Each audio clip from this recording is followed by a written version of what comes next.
I am Serena Vale, daughter of the Duke of the Eastern Kingdom of Eldoria, born into a destiny that would shake the very foundations of an empire. My birth was heralded by 3 days of celebratory fireworks that lit up the capital, and when I reached my first month, His Majesty declared a general amnesty throughout the realm to bless my future. Yet on what should have been my wedding day, Prince Gabriel would demand I step aside for a pregnant orphan girl named Lydia. "Lydia saved my life," he declared with righteous conviction. "I must repay this debt with my devotion. If you insist on this marriage, you can only serve as my concubine." I lifted my bridal veil, turned on my heel, and walked away without a backward glance.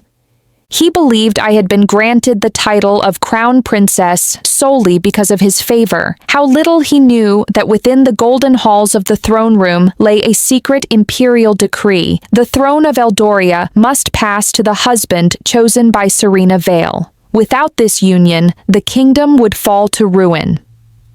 On our wedding day, Prince Gabriel positioned himself directly before my bridal sedan, blocking my descent with theatrical determination.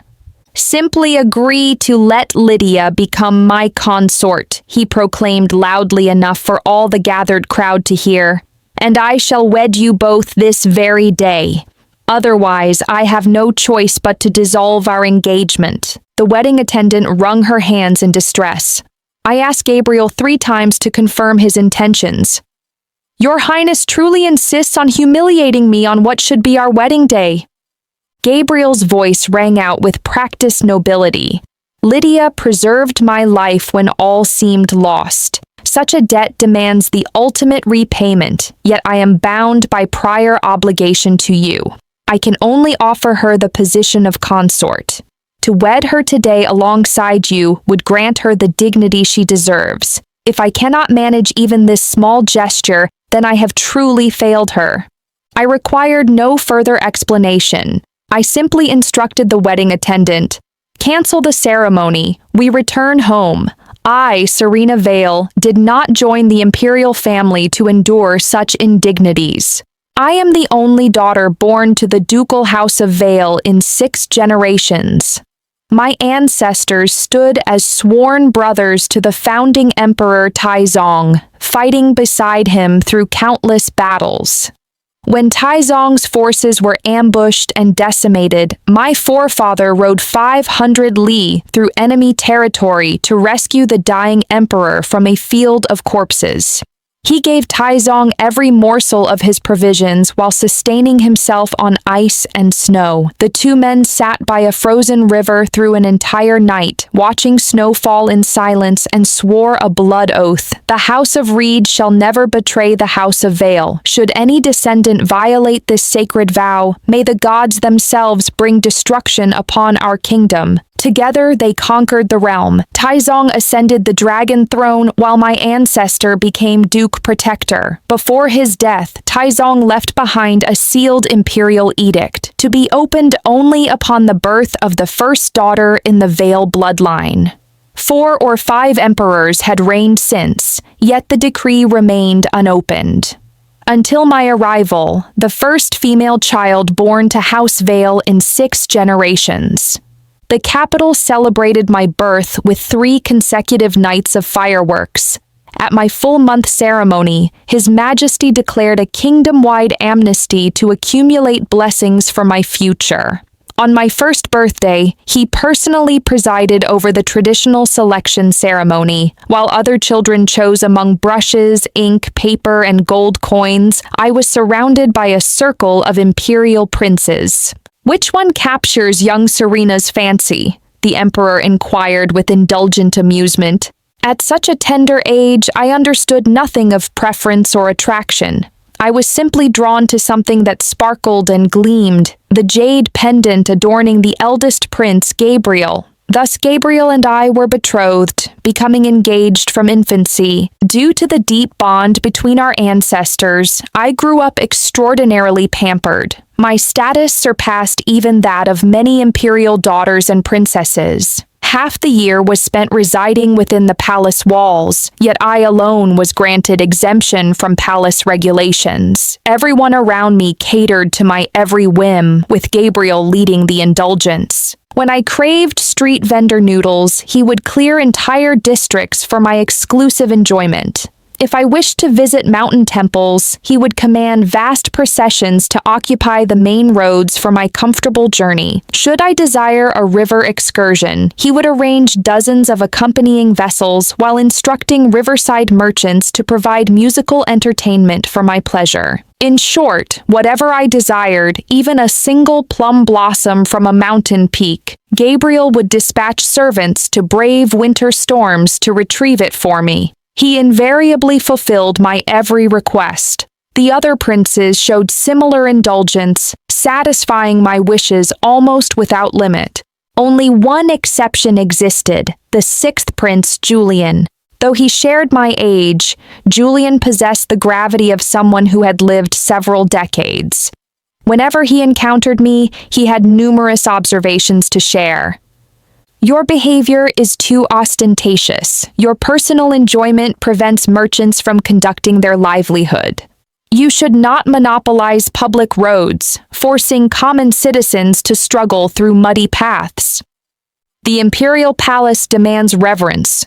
Your boisterous conduct violates proper decorum. He maintained an endless queue of "you should not" pronouncements waiting to be delivered. When Gabriel was present, he would defend me. Serena deserves such precious treatment. You need not make mountains from molehills. Julian would then fix Gabriel with a cold stare. Brother, you should not defend her so blindly without distinguishing right from wrong. This made me thoroughly detest Julian, yet paradoxically, my father held great affection for him. He praised Julian as obedient and lovable, demonstrating remarkable self-discipline and dignity despite his youth. According to my father, Julian embodied the same qualities that historical records attributed to Emperor Taizong in his youth. Consequently, my father showed Julian exceptional favoritism.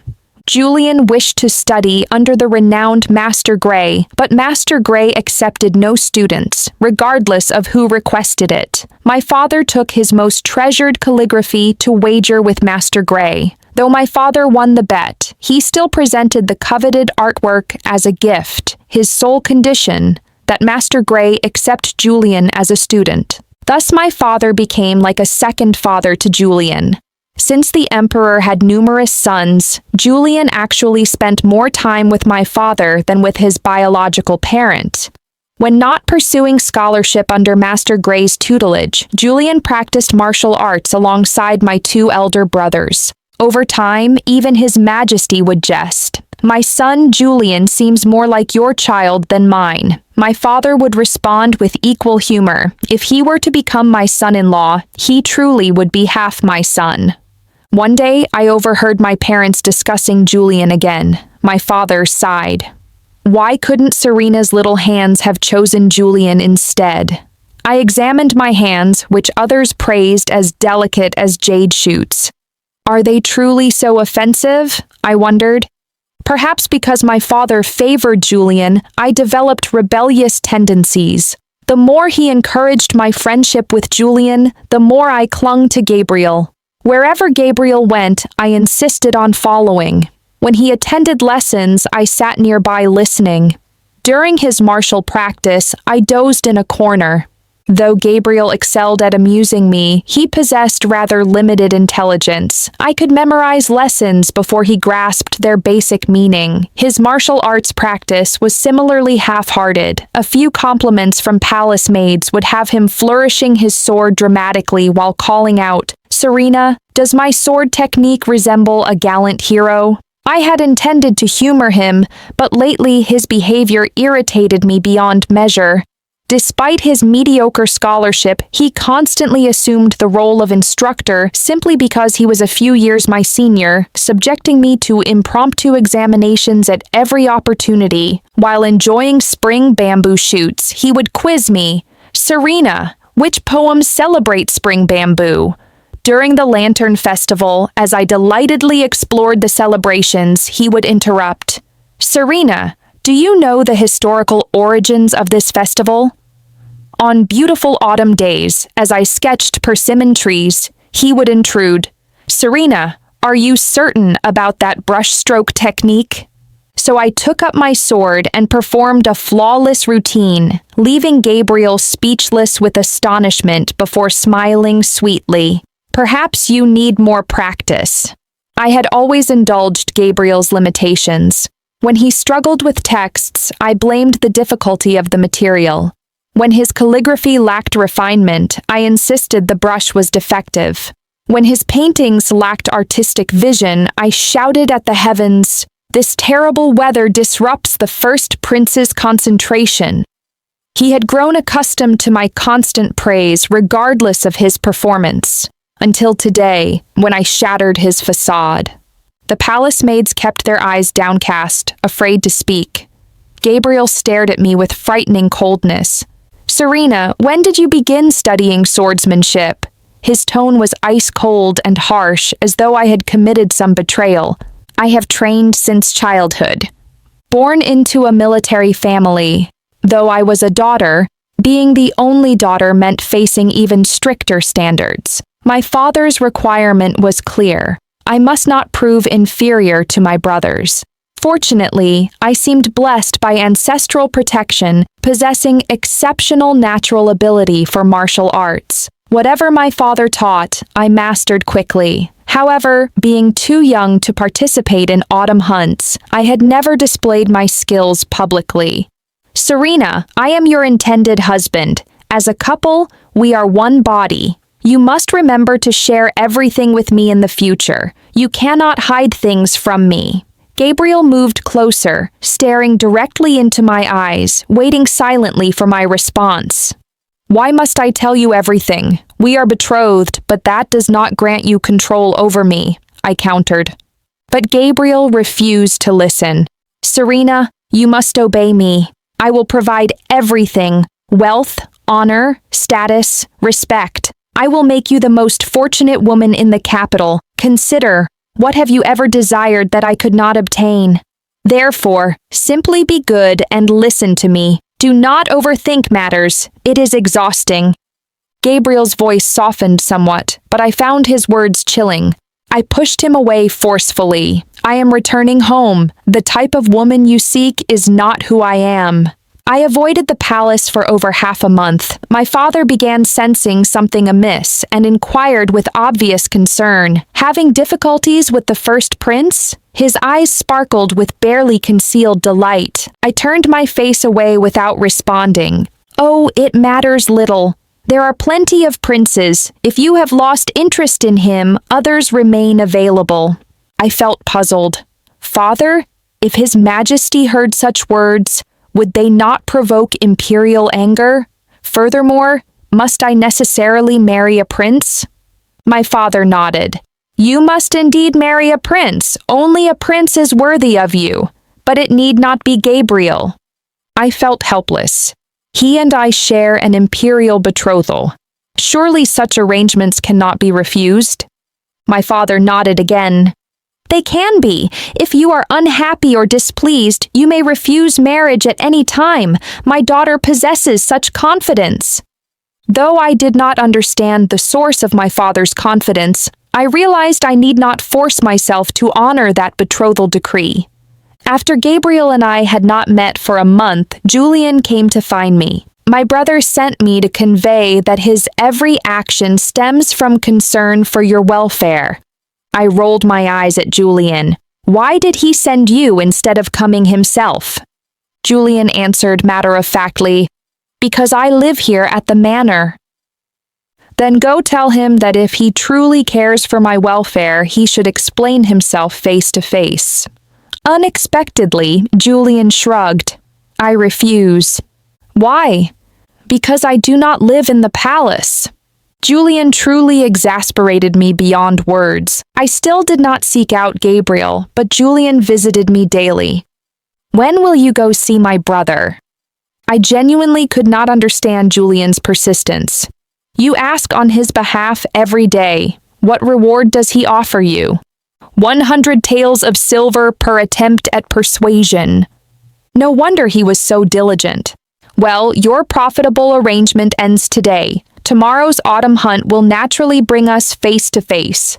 Julian nodded thoughtfully. I assumed you had decided to separate from him permanently. Why would we separate? Julian did not answer my question. I had never considered separation. Although Gabriel's excessive controlling behavior made me uncomfortable, I believed I could change him. Despite my father's pointed suggestions, I had never contemplated leaving Gabriel. I understood that regardless of my desires, my father would support me. However, Gabriel was still a prince betrothed to me by imperial decree. Ending our engagement over minor disagreements would damage the relationship between the Duke's household and the imperial family, potentially affecting both court and inner palace politics.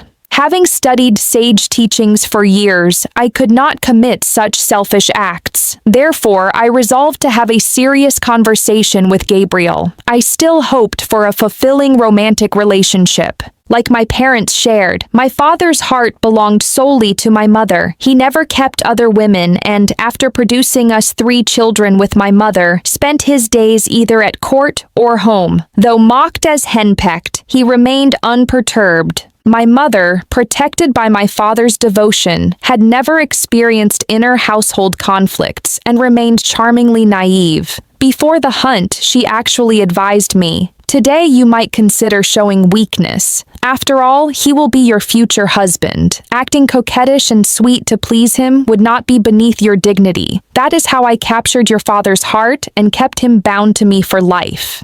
I sighed helplessly. I understood clearly that I could never possess the kind of love my parents shared. The man I was to marry was a prince, potentially a future crown prince or even emperor. He was destined to be unable to maintain lifelong monogamy. I did not expect to be his only love. I simply wished for mutual respect and harmonious partnership. Therefore, during the hunt, I showed no mercy. If Gabriel was to accept me, he must accept all of me, my strength, my superiority over him, everything. He needed to appreciate these qualities genuinely. When I claimed first place and won His Majesty's prized Fergana horse, Gabriel's expression was far from pleased. Does the first prince not congratulate me? Gabriel sighed. Serena, you are young and inexperienced in certain matters. That is acceptable. I can teach you. Today only you, Julian, and I remained at the end. Julian's horse was clearly exhausted, so victory lay between us two. Why did you insist on competing against me? I am your husband. Even if you possess the skill to defeat me, you should not overshadow me or embarrass me publicly. The excitement from winning the competition slowly drained from my heart under his cold shower of criticism. According to the first prince's reasoning, when we are together in the future, I must support you in everything, elevate you, while I remain merely your background contributor? Gabriel nodded with satisfaction. Serena grasps the concept immediately. As your husband, my glory becomes your honor. Ha! I laughed bitterly. The first prince seems to have forgotten. I am the daughter of the Duke's house, capable in both literary and martial arts. I, Serena Vale, was not born to serve as anyone's supporting cast or stepping stone, not even for the imperial family. Gabriel's pessimism ruined my mood, so I returned home early. Unexpectedly, I found Julian at the manor. The hunt continues for 5 more days. Why have you returned so soon? I asked, puzzled. He smiled faintly. Master Gray assigned extensive homework. Besides, my mission was already complete. Why are you back so early as well? He asked in return. I encountered someone who dampened my spirits, making extended stay pointless. Moreover, I obtained my treasure. I smiled, leading my Fergana horse. I named her Ascending Phoenix. Julian nodded approvingly. That name suits you. Ascending Phoenix, soaring 90,000 lie. Serena Vale, you should shine brilliantly and ride the wind triumphantly. Do not confine yourself behind any man. I stared at Julian in amazement. This was his first time saying "you should" in an encouraging manner. Thank you. I thanked him for encouraging me to be myself when Gabriel sought to suppress me. Julian beamed with genuine warmth. Would you like to exercise this Fergana horse? This specimen is an exceptional tribute from the western regions. Certainly. Julian and I rode from blazing midday sun until evening clouds painted the horizon. The experience was exhilarating beyond description. You demonstrate excellent horsemanship. How is it that today, as your mount gradually weakened, you failed to notice? Earlier, witnessing Julian's masterful riding technique made it impossible for me to believe his defeat in today's hunt was due to equine limitations. Julian smiled. It was merely an excuse. You intended for me to win? I realized his strategy. He had defeated other competitors while preserving the final contest between Gabriel and myself, specifically to see how I would choose. Yes, I knew my brother was no match for you. I wanted to observe your choice, whether you would diminish yourself to let him win or display your authentic self. Fortunately, I was not mistaken about you. You proved worthy of being the Duke's only daughter. I stopped my horse and asked seriously, "Is that truly the only reason?" Julian turned his face slightly away, obscuring the emotions in his eyes. I heard him say, "Yes. The Duke is like a father to me, so naturally I pay special attention to you. I am well aware of his reluctance regarding your union with my brother." So it was to assist father? I did not believe it. Given Julian's character, if that were the case, he would face me directly and speak clearly. His current evasiveness aroused my suspicions. However, I did not pursue the matter further. I spurred my horse toward the setting sun. The autumn evening breeze caressing my face brought unprecedented relief. Life is brief. I wished only to savor this moment fully. Upon returning to the manor after dark, my eldest brother waited in the front hall. "Where have you been?" An incident occurred at the hunt. The first prince accidentally ingested something and nearly suffocated. Quickly, accompany me to the hunting grounds. When I followed my brother to the site near midnight, Gabriel's tent blazed with lamplight. Inside, Gabriel reclined on a couch, laughing and conversing with an unfamiliar young woman. Seeing my arrival, Gabriel's expression turned cold. "Lydia, this is the famous daughter of the ducal house, Serena Vale. This is my lifesaver, Lydia." During our journey, my brother had explained the circumstances. After I left the hunting grounds, Gabriel became despondent and melancholy, drinking alone by a waterfall while reciting poetry. Perhaps due to excessive emotion, he swallowed an apricot too hastily and it lodged in his throat. Lydia happened to pass by, pulled the prostrate Gabriel upright, embraced him from behind, and repeatedly lifted upward until Gabriel finally expelled the obstruction. The court physician later declared that without Lydia's timely intervention, Gabriel would have perished. "Thank you, Miss Lydia, for your righteous rescue," I smiled, expressing gratitude to Lydia. But Lydia looked at me dismissively. "I saved the first prince. It is hardly your place to thank me." My brother's face instantly darkened. She is the first prince's betrothed and can naturally represent him. Lydia remained unimpressed. Eager to take charge before even marrying. Do dukes' daughters suffer such desperate matrimonial anxiety? My brother's eyes blazed with anger, yet being faced with a woman, he found himself helpless. Gabriel lay quietly on his couch, watching without speaking. His attitude made his position clear. "Since I apparently have no authority here, in what capacity does Miss speak to me?" "She is my benefactor," Gabriel said flatly. "Lydia is an orphan without family or friends, living alone in these mountains. I have already informed Father Emperor that I will bring Lydia to the capital to care for her remaining years. The Duke is also aware of and supports this arrangement. Such gratitude was understandable and proper. Then the first prince should focus on recovery. I shall not disturb further. As I left the tent, I sensed that Lydia would completely sever whatever remained between Gabriel and myself. That night proved longer than anticipated. My father approached me with rare seriousness. I heard that woman showed you considerable disrespect.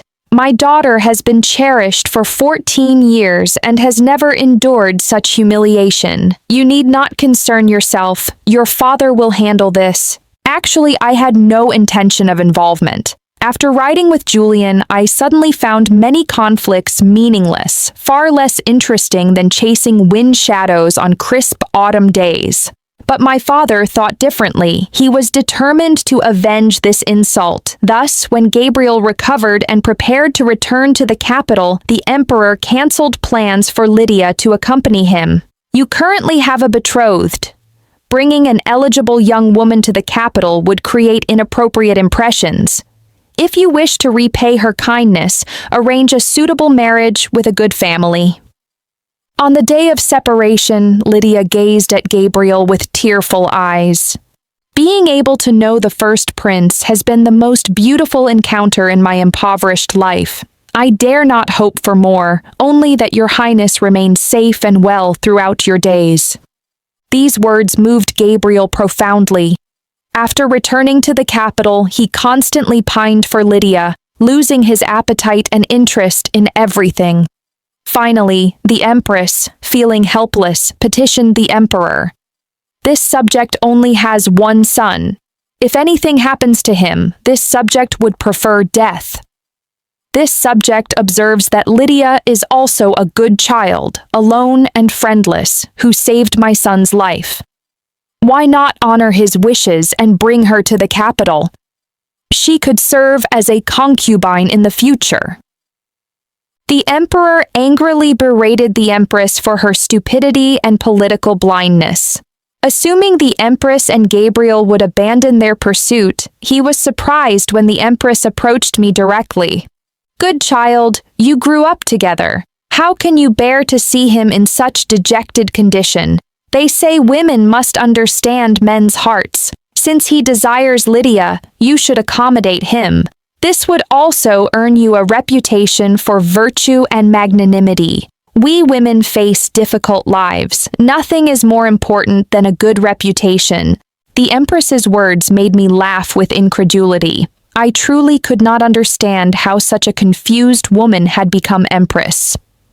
Your Majesty speaks too seriously. First, the first prince and I are not yet married, so decisions are not mine to make. Second, I am the daughter of the Duke's house. Such illusory reputations are nice additions if present, but cause no harm if absent. Finally, my marriage to the first prince was personally decreed by His Majesty. I understand the proper relationship between sovereign and subject, so everything should be decided by His Majesty. I respectfully took leave of the Empress, pretending not to notice her ashen complexion. When my father learned of the Empress's behavior, he sighed. She truly believes her natal family's power is so great that she need not respect our Duke's house. His Majesty shows you deference and protection, yet she attempts to coerce my daughter with talk of reputation. My mother finally abandoned any hope for Gabriel and me to continue our relationship. Such a man with another woman in his heart is already contaminated. My Serena absolutely cannot marry him. Mother considered issues simply, judging everything by matters of the heart. If his heart held me, he was a good man. If his heart held another, he was not good. Tomorrow we shall petition His Majesty to cancel the engagement. Mother was so angry she wished to enter the palace immediately. No rush, let us wait, I restrained Mother. The marriage would definitely be cancelled, but I must not initiate the request. If House Vale proactively sought to dissolve the engagement, it would appear the Duke's house considered itself too powerful to respect even the imperial family, causing the royals to lose face while creating permanent tension between sovereign and subject. I needed Gabriel to make the declaration himself. Only then would His Majesty feel indebted to House Vale. I would use this debt to select a new husband, become the crown princess, become empress, and secure several more generations of glory for House Vale. Raised by both the imperial family and House Vale, my vision never focused merely on domestic quarters or palace intrigue. I considered whether the foundation House Vale had built over these years could continue, since I was destined to be unable to escape imperial life to pursue freedom like the wind. I would become the most honored woman within the imperial family. I continued visiting Gabriel in the palace every few days as usual. He never showed me a pleasant expression, now regarding me with hatred for preventing Lydia's arrival in the capital. After this pattern continued for a month, snow began falling. I started showing weakness. First, Prince, I understand who occupies your thoughts. Very well, as long as you are happy, bring Lydia here. Only then did Gabriel's expression soften. Serena, you are in my heart, but I do indeed miss Lydia. It is good that you can accept this. After we marry, you will be my lawful wife and she my cherished confidant. With you two, I will need no other women. I forced myself to smile accommodatingly, playing the understanding partner he imagined me to be. After the snow stopped, Lydia was brought to Gabriel's princely mansion. He spent nearly every day with her. According to Julian, Gabriel was completely infatuated with Lydia.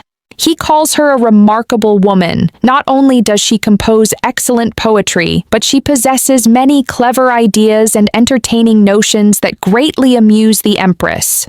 Julian came to tell me this while I was practicing calligraphy. You have become quite the gossip lately, I teased Julian. You have met Lydia yourself. What do you think of her? Julian shook his head. She possesses only surface beauty. Though she can recite verses eloquently, I sense her mind is rather empty. What does that matter? Gabriel's happiness is sufficient. Julian said no more, only pointing to my writing. This stroke needs more practice. Rolling up his sleeves, he wrote a sample for me to observe. Though my own writing lacks distinction, it is somewhat better than yours. You may use this as reference. His calligraphy flowed like clouds and water, elegant and free-spirited. If this was considered lacking distinction, then Master Gray's years of instruction were truly remarkable. Worthy of Master Gray's only student, clearly superior to others. Since you reside here, why not teach me calligraphy during your free time? I sincerely complimented him. Compared to Gabriel's tendency to exaggerate modest abilities into grand performances, I much preferred Julian's genuine scholarship that occasionally revealed itself in breathtaking displays. Certainly, Julian agreed immediately. From that point forward, he visited me almost daily. We would practice writing and music together, or paint and play chess. Though the winter manor felt desolate, Julian's companionship made it warm and fulfilling. I gradually discovered that Julian and Gabriel were completely different people. Gabriel always sought to display his learning and talents before others, even when forced to pretend. Julian never deliberately showcased anything, yet his casual remarks often provided me with sudden enlightenment. Once, walking through the garden after snowfall, I complained about the cold and wanted to return inside to warm myself by the fire. Julian pointed to icicles hanging from bare branches. Look how these icicles catch the sunlight, more translucent and beautiful than summer flowers. Though winter is cold, it possesses unique beauty. There is no need to hurry away. Stopping to appreciate it brings no harm. Following his guidance, I discovered winter's distinctive beauty. I had been so busy complaining that I missed the scenery before my eyes. You always see things I cannot, I marveled. Julian smiled gently. Perhaps because I grew accustomed to being overlooked from childhood, so I learned careful observation. With so many princes, no one pays special attention to the sixth-ranked son. This actually gave me opportunities to truly see how the world appears. I suddenly felt sympathy for Julian. Though the same age as me, he always seemed more mature than his peers. It was because he understood from childhood that he must work harder than others to establish himself among numerous princes. "What about now?" I asked. "Do you still feel overlooked?" Julian glanced at me, his eyes holding emotions I could not decipher. "Not anymore. At least one person often thinks of me and cares about my thoughts." My heart began beating faster. Though Julian had not spoken directly, I knew he meant me.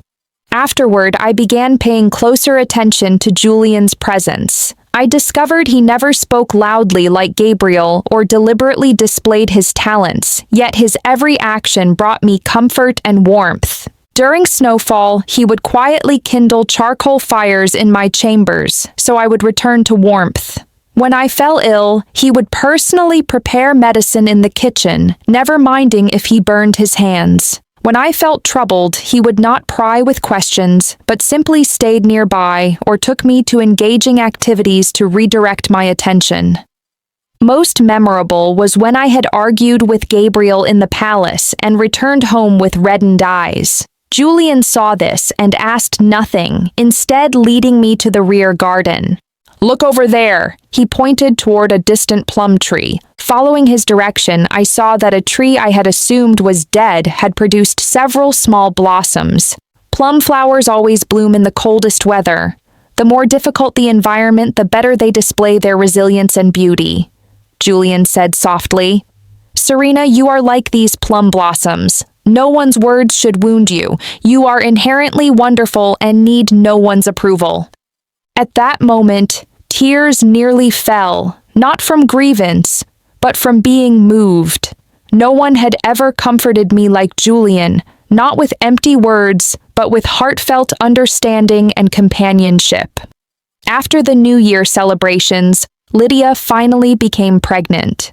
Gabriel was ecstatic, visiting her daily and caring for her attentively. I, the legitimate betrothed, became dispensable. Court rumors began circulating that Gabriel's excessive attention to his lifesaver while neglecting the Duke's daughter would harm his prospects. The Emperor also grew displeased, repeatedly hinting that Gabriel should distinguish priorities. But Gabriel completely ignored these warnings, immersed in anticipation of fatherhood while disregarding everything else. One day, Gabriel suddenly arrived at Vale Manor with grave determination.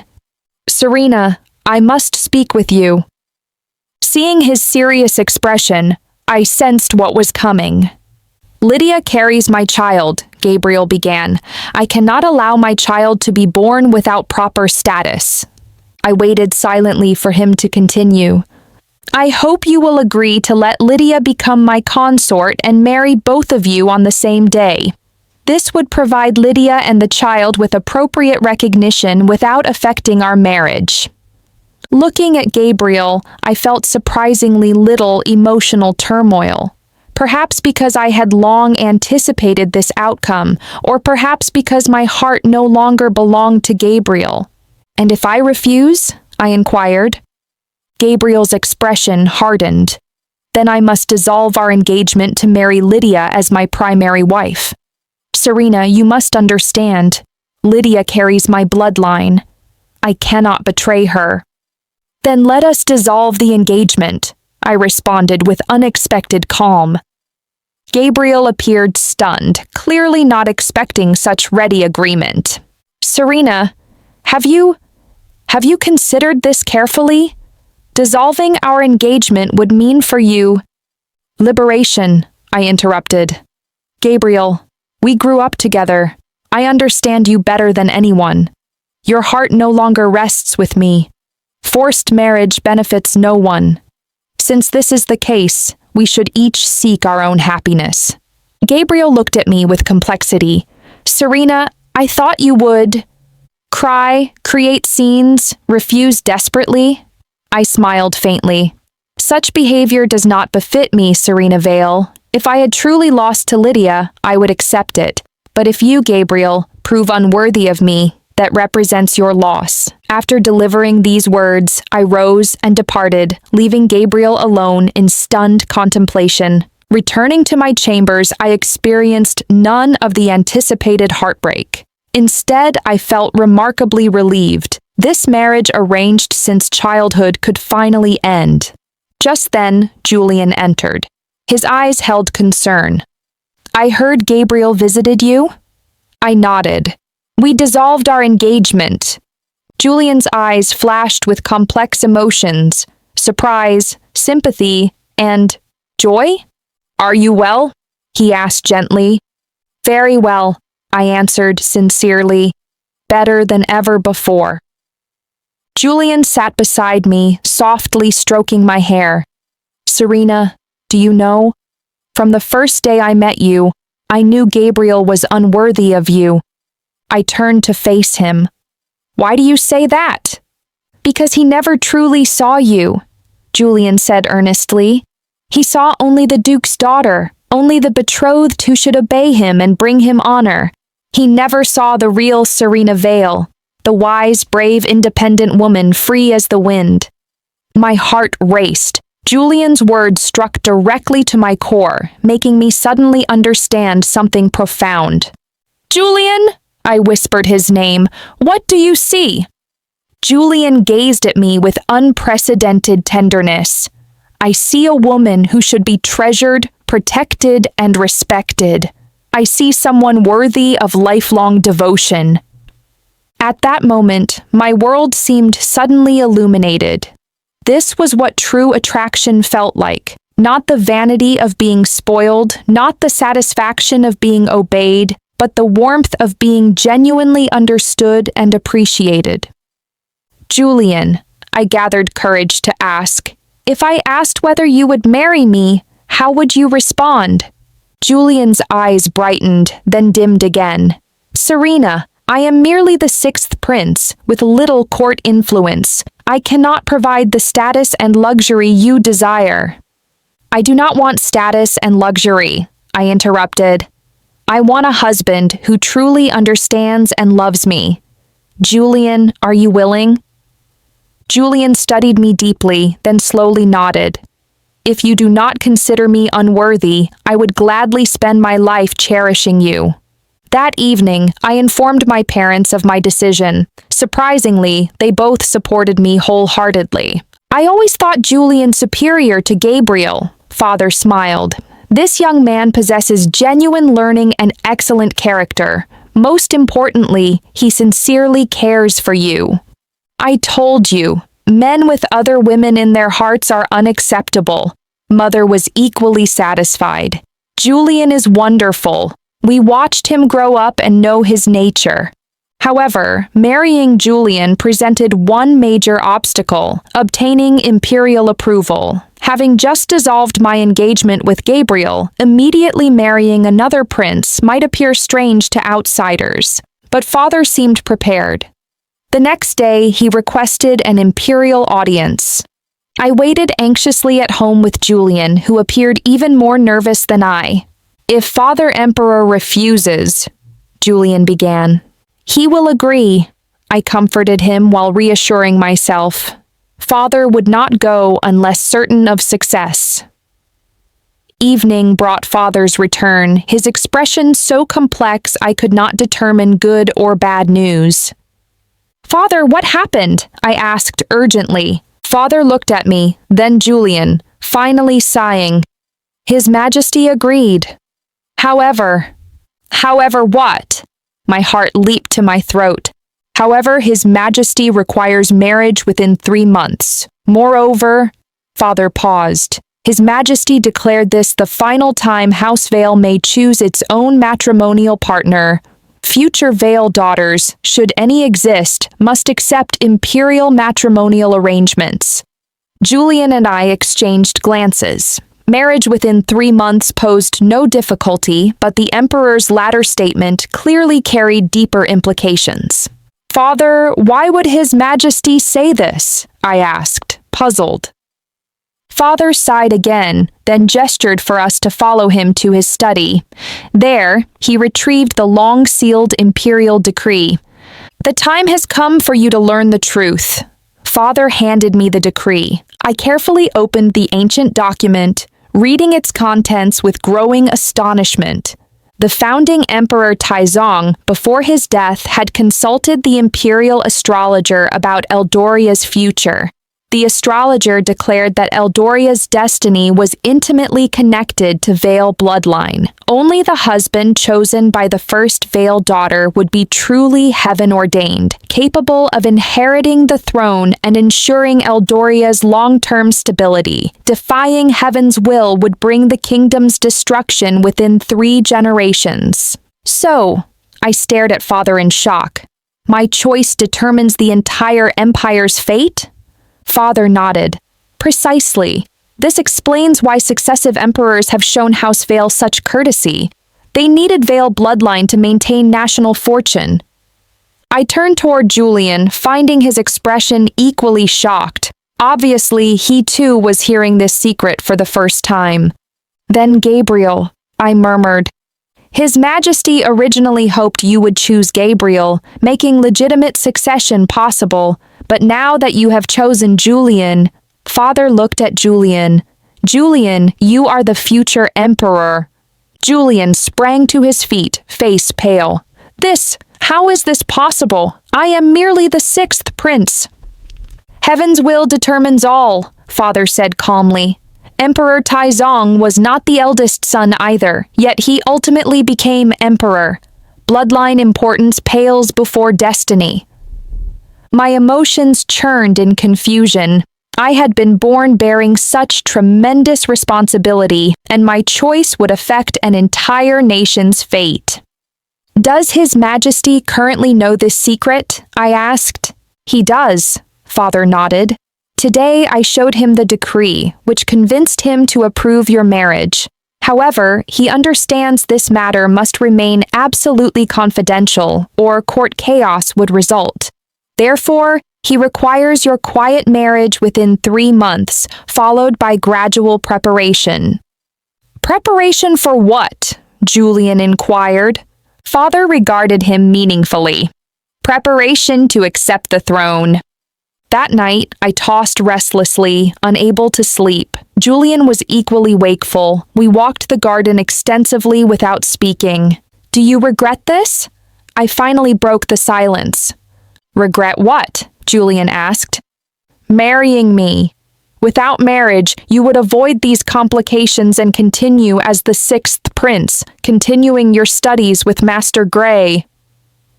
Julian stopped walking and faced me. "Serena, I have known my feelings for you since age 10. These years I have waited for an opportunity to stand beside you. Now that it has come, how could I regret it? But becoming emperor was never my intention," Julian admitted honestly. "However, if this is the price of being with you, I accept it willingly. Moreover, since heaven wills it, I shall do my utmost to be a worthy ruler." Julian's sincerity moved me deeply. Yes, regardless of fate's arrangements, we must face them courageously. 3 months later, Julian and I held a quiet wedding ceremony at Vale Manor. Few guests attended, primarily close family and friends. His Majesty also came, though his expression was complex, mixing blessing with worry. Gabriel attended as well. He and Lydia were already married, with Lydia's pregnancy quite visible. When Gabriel congratulated us, his eyes held resignation and slight unwillingness, but primarily genuine good wishes. "Serena, I hope you find happiness," Gabriel said sincerely. "Julian is a good man, more suitable for you than I ever was." I nodded without elaboration. The past was finished. I wanted to focus only on the future. On our wedding night, Julian said tenderly, "Serena, regardless of future events, I will protect and love you forever." Leaning against his chest, I felt unprecedented security and happiness. Yes, this was the love I sought: mutual understanding, respect, and companionship. Our married life was peaceful and blissful. Julian continued accompanying me in writing and painting, riding together, caring for me during illness, and comforting me during troubled moods. We lived like ordinary couples, sharing simple yet warm daily life. But tranquility proved temporary. A year later, the emperor's health began declining. The court physician attributed it to accumulated fatigue requiring extensive rest. Court discussions about succession began emerging. Gabriel, as crown prince, had been the ideal heir. However, since his cold treatment of me for Lydia's sake, court opinion of him had deteriorated. Ministers considered him too emotional and insufficiently rational for imperial rule. Conversely, Julian's performance became increasingly outstanding during this year. He began participating in governance, consistently offering excellent proposals. His scholarship and character earned ministerial recognition. Finally, the emperor summoned Julian privately. Upon returning, Julian's expression was grave. "Father Emperor will abdicate in my favor," he told me. "The coronation ceremony will occur as early as next spring." I grasped his hand. "Are you prepared?" Julian nodded. "I shall do my best, for you and for all citizens." The months before coronation brought intense activity. Julian studied statecraft while I learned imperial consort duties. Though busy, we both felt fulfilled. Most delightfully, I discovered my pregnancy. When the court physician delivered this news, I nearly jumped with joy. Julian was equally excited, tenderly caressing my abdomen with love-filled eyes. "Our child," he whispered. "He will be the most fortunate child imaginable." Spring arrived as scheduled, along with Julian's coronation ceremony. Before countless witnesses, Julian officially became Eldoria's emperor while I became empress. During the ceremony, I recalled that life-changing decree. Everything had been destiny's arrangement. My choice of Julian was motivated not merely by love, but because it represented the best decision for our entire nation. Watching Julian's spirited presence on the throne, my heart swelled with pride and happiness. Yes, I believed he would be an excellent emperor, just as I believed we would have a wonderful marriage. Months later, I successfully delivered a son. Julian was so overjoyed he remained awake all night, reluctant to release our child. "He resembles you," Julian observed. "I hope he will be as brave and wise as you." "And as gentle and kind as you," I added. Looking at our infant son, I remembered my own childhood. Then I had been loved by everyone but never truly understood. I hoped our son would grow up surrounded by love while becoming a responsible person. Several years passed, and Gabriel and Lydia's life proved difficult. Though Lydia bore Gabriel a son, her frivolous nature and lack of substance created constant palace difficulties. Gabriel also grew increasingly despondent after losing succession rights. Conversely, Julian governed excellently. He implemented numerous policies benefiting citizens, strengthening the nation while ensuring public welfare. Court ministers praised him universally, comparing him favorably to founding Emperor Taizong. Once Gabriel visited us. Observing Julian's confidence and me holding our son, his eyes held complex emotions. "Serena," he said, "I now understand that losing you was my greatest mistake." I regarded him calmly. "Gabriel, let the past remain past. You made your choices. I made mine. Now we must all accept responsibility for our decisions." Gabriel nodded, then looked toward Julian. "Sixth brother, you were right. You suit Serena better than I, and the throne better than I." Julian smiled gently. "Brother, we are family. There is no right or wrong, merely different paths." Watching these two men reconcile brought me great comfort. Though our romantic history had been turbulent, everyone ultimately found appropriate happiness. Now, Julian and I have been married 7 years. We have 3 children and live in harmony. Julian is an excellent emperor and an even better husband and father.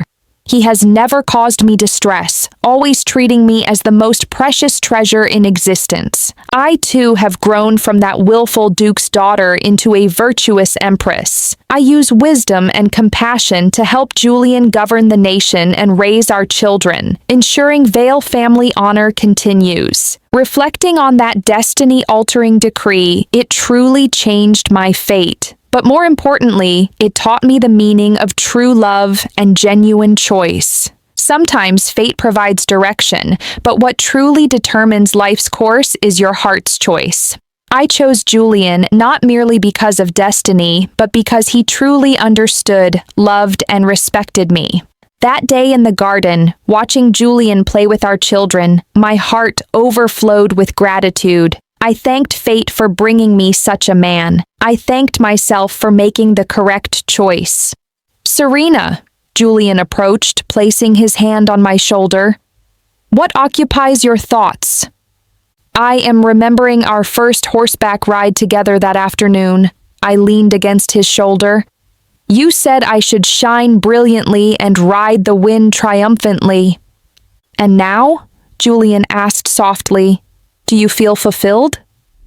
I surveyed everything before me, my husband, our children, our kingdom, my life. Fulfilled, I answered sincerely. More fulfilled than I ever imagined possible. Julian kissed my forehead gently. That gladdens me. My empress, my Serena, may you remain forever free as the wind, blooming like flowers. Spring breezes stirred again, carrying floral fragrances. I closed my eyes, savoring this hard-won happiness. Yes, this was the life I desired, unrestrained, undefined, walking through every season alongside my beloved, ascending phoenix soaring 90,000 li. My life unfolded exactly as I wished. That's our story for today. We hope you enjoyed this incredible tale. Share your thoughts in the comments below. We'd love to hear from you. Subscribe for more captivating stories like this. And don't forget to like and share this video. Thank you for being here with us. See you next time.